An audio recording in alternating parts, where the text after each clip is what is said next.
is really the best one I know.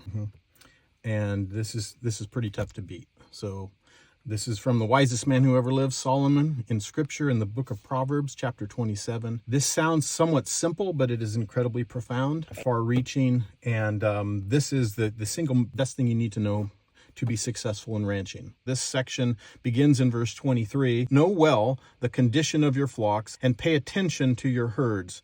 Now that sounds fairly obvious, but it's not. So the first one, know well the condition. The word there for condition, Hebrew word panim, which means face. So it's literally know well the face of your flocks.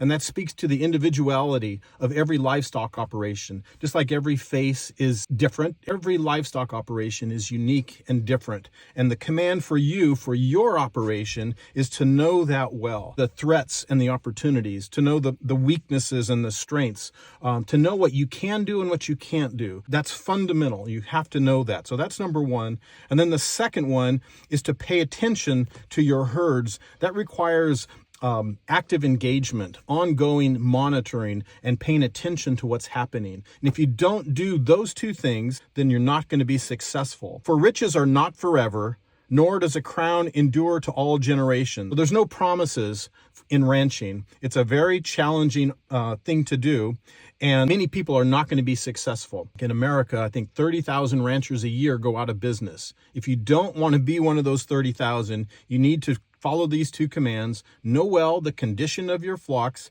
and pay attention to your herds. When the grass disappears, the new growth is seen. This speaks to the grazing process as you graze an area and that regrowth comes.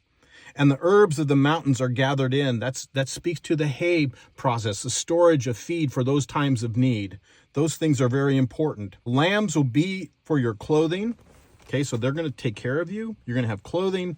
The goats will bring the price of a field. So this speaks of more prosperity, being able to acquire property. And there will be goat's milk enough for your food, number one, for the food of your household, number two, sustenance for your maidens. So that speaks to prosperity in ancient times where they had servants. So you can take care of yourself and your family, and you will then have prosperity. And it's all grounded on those first two commands: to know well the condition of your flocks and pay attention to your herds.